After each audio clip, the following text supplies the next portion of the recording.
before you give up on your dream, before you let their laughter break you, before you decide that maybe they're right about you. Listen to this story, because sometimes the people who look the most lost are actually the closest to winning. If you're building something in silence, if people are doubting you, if it feels like nothing is working, don't quit. Watch this till the end. This story might be the reason you keep going tonight. Every morning at 6:30 a.m., Mark stepped outside with a cup of coffee and sat on his doorstep. Same old hoodie, same worn-out shoes, same quiet stare at nothing. And every morning the neighbors watched. Mrs. Brown would stop watering her flowers. "Still no job," she whispered. Grant across the street shook his head. 5 years. Doing nothing. Teenagers riding bikes called him a name. "Hey, Mr. No Job," one shouted. "Got a job yet?" Another laughed. "Stay in the basement, genius." They sped off, laughing loudly. Mark heard it. He always heard it. But he never answered. One Saturday, the street had a block party. Kids ran, music played, grills cooked food. Mark walked by, carrying his laptop bag. Someone shouted, "Look, Mr. No Job, did your invention fail again?" Adults laughed quietly. Even the mailman snorted as he handed Mark a package. Mark felt embarrassed. He didn't answer. He went inside. A neighbor stopped him by the mailbox. "You could always do small jobs," the man said. "Something simple like washing cars or helping in a shop." Mark smiled and nodded. Then he went inside. A few days later, a flyer slipped under his door. It said, "Mr. No Job's Basement Inventions." What a joke! Mark picked it up, stared, and dropped it in the trash. Outside, people thought he was failing. Inside, he was closer than ever to success. At 10:47 p.m., when Oak Ridge went quiet, Mark's basement lights turned on. Concrete walls, folding tables, wires everywhere, whiteboards full of numbers and notes, failed prototypes stacked on the floor. Version 1, broke. Version 8, overheated. Version 14, failed. Version 21, half-worked. Version 27, almost right. He wasn't wasting time.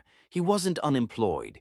He was building a small energy device that could last longer than any battery on the market. Investors laughed at him. "You don't have the right papers. You don't have money. You're building in a basement." One even said, "This isn't smart. It's crazy." Crazy. That word stayed in his head. Bills piled up. He sold his car. Some nights dinner was just bread. But every time he wanted to quit, he looked at the whiteboard. He was close. Very close. Then came the afternoon that almost broke him. Mark stepped outside early and heard Mrs. Brown talking to a real estate agent. "Yes, the area is nice," she said, "except that house." She pointed at Mark's doorstep.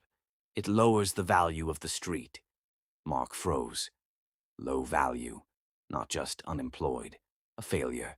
He went inside. For the first time in 5 years, he didn't turn on the basement lights.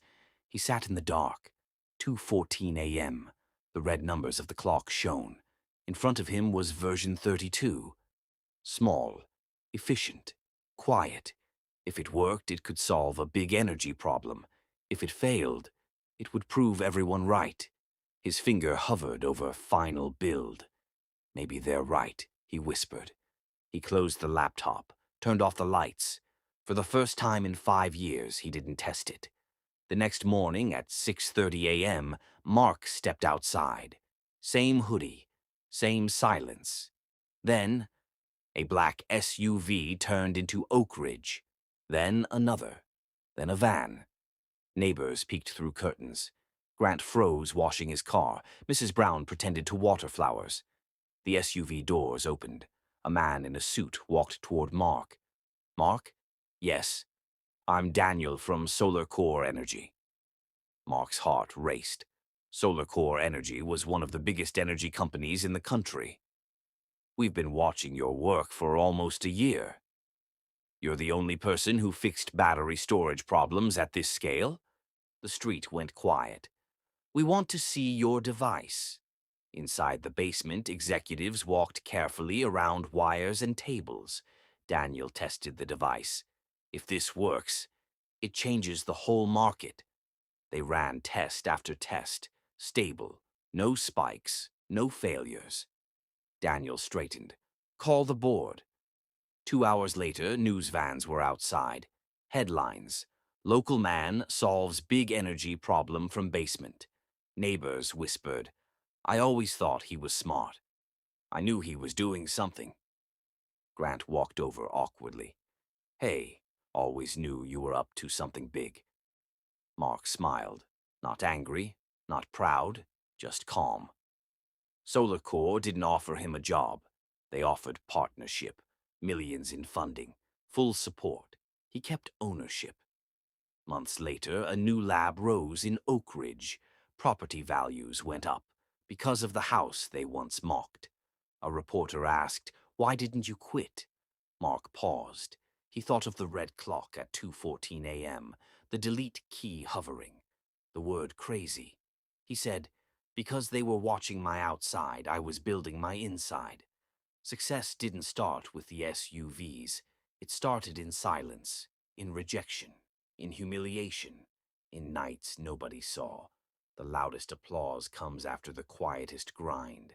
One day, when they least expect it, the SUVs will arrive. If this story inspired you, hit the like button. Comment below. What would you do if everyone laughed at you? And don't forget to subscribe to the channel for more stories that show how quiet effort can turn into big success.